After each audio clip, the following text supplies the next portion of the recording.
जय श्री महाकाल मित्रों, जय माँ मसानी, जय माँ सर्वेश्वरी, जय भगवान राम, जय बाबा की नाम।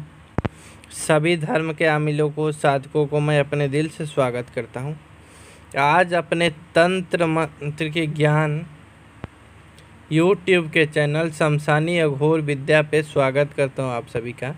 आज मैं आप सबसे पूछने वाला हूँ एक सवाल, अगर आप जानते हैं तो बताएं, क्योंकि जवाब और सिद्धि सारा चीज़ लास्ट में बताया जाएगा। देखिए, शमशान में नारियल की बलि देने से पहले किस देवी का पूजन करना पड़ता है। और व्हाट्सअप नंबर मेरा है 8960 870358। ये नंबर है, नंबर आप नोट कर लीजिएगा। कोई भी दिक्कत है, कोई भी परेशानी है या साधना करना है तो व्हाट्सअप कीजिएगा।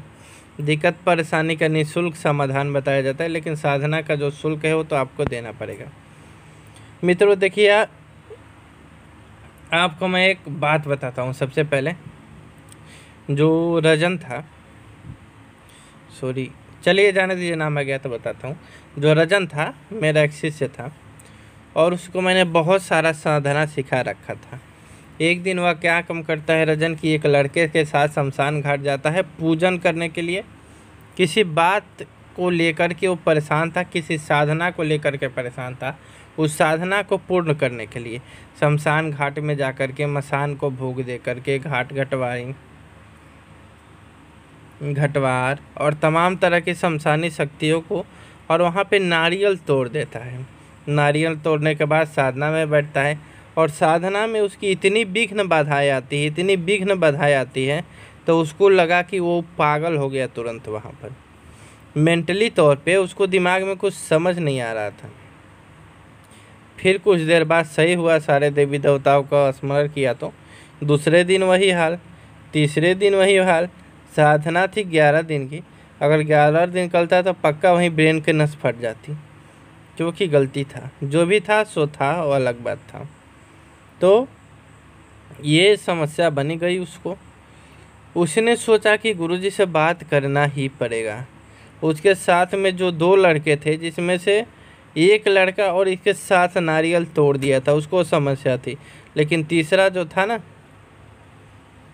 वो नारियल खरीदा ही नहीं था, पैसे की कमी था उसके पास, एकदम से नहीं होता है, उसको कोई समस्या नहीं थी। और ये मैंने अपने ज़िंदगी में बहुत सारी घटनाएं देखी। जो नारियल तोड़ने से शमशान घाट में समस्या आता है, पूरी जानकारी तो हमें है। देखिए, आप शमशान घाट में जाते हैं, साधना करते हैं, नदी किनारे जाते हैं, साधना करते हैं, सफल हो जाएगी। लेकिन नारियल जो देवी है उसकी पूजन करने से पहले ना आप तोड़ दिए तो फिर गड़बड़ हो जाएगा। चलिए मैं आपको बताता हूँ। फिर इन लोगों के ऊपर इतनी समस्याएं आ गई कि ये लोग उलझ से गए। ठीक है, तो बिल्कुल उलझ से जाने के बाद परेशान हो गए, हमारे पास आए।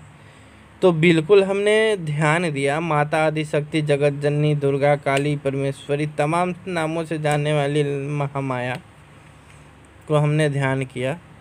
तो हमें ज्ञात हुआ कि ये लोग नारियल तोड़े हैं। जो तीसरा बंदा ठीक है, उसको मैंने बोला कोई समस्या नहीं है आपको, आप बिल्कुल ठीक है। बोला जी गुरुजी मैं बिल्कुल ठीक हूँ।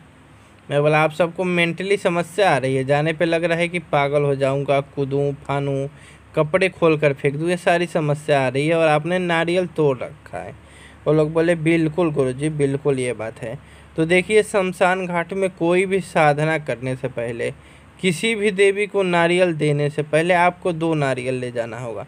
जिस देवी को देना है वहाँ बाद में देना होगा। शमशान घाट में विराजित शमशान वासिनी और घंटवारिन के नाम से एक नारियल पे 2 तिलक लगता है। एक शमशान की काल का और एक जो होता है घाट, शमशान घाट की जो घटवारनी होती है, जो नौका पार करने वाली है। माना जाता है जैसे नौका पार करती है, भूत प्रेतों को नदी से पार करती है या एनर्जी को पार करती है। ठीक है, मेन वैज्ञानिक रहस्य है कि वो एनर्जी को पार करती है, घाट वारनी। ठीक है, घटवारिन जो होती है वो एक तरह से एक एनर्जी जो वहाँ पे विराजित होता है वो पार करके आपके अंदर विराज करती है। उसको पहले घटवारिन को नारियल देना होगा। बिना घटवारिन को नारियल तोड़े किसी और शक्ति को दे देते हैं तो आपकी साधना विफल जाएगी, आपका मेहनत विफल जाएगा और एक अधमरे से जीव की तरह नुकसान आपको बहुत ज़्यादा हो सकता है। इसीलिए घटवारिन को जो होता है पूजा देना अनिवार्य होता है। तो घटवारिन को बलि दो और शमशान वासिनी को बलि दो, फिर करो। और इतना बात ध्यान में रखो, मेरे वीडियो को लाइक शेयर करो। जय माता रानी, जय श्री महाकाल। धन्यवाद आप सभी को।